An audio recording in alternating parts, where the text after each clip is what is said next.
আল্লাহর ইচ্ছা আর আল্লাহর হুকুম দুই জিনিস এক না। আল্লাহর হুকুম হইল আজাজিল সেজদা দে আদম রে, আর আল্লাহর ইচ্ছা হইল সেজদা দিলেই দুনিয়া হয় না।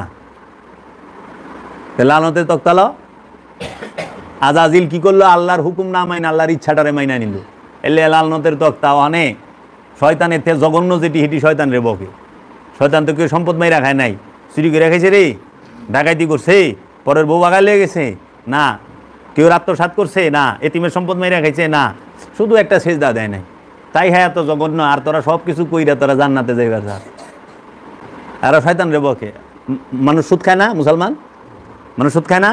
মানুষ সুদ খায়, ঘুষ খায়, ছিনতাই করে, রাজধানী করে, মানুষের বউ বাগায় লয়ে যায়, মানুষের বউ উঠাই লয়ে হে ছিনতাই করে, পিস্তল ঠেকাইয়া এতিমের হক মাইরা খায়, ডেউটিন মাইরা খায়, রাস্তার পিস চাবায় খায়, উঠে খায়, ওঠে না? রাস্তার মধ্যে গাড়া খুঁজা থিয়া দেয়, হয় না? মানুষের রাস্তা বন্ধ করে হয় না? সবই তো ধর।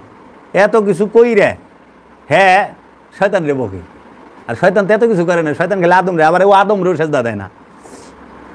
তুই তো বড় শয়তান, শয়তান এরে দেখলে ডরায় জায়গা যে হ্যাঁ হ্যাঁ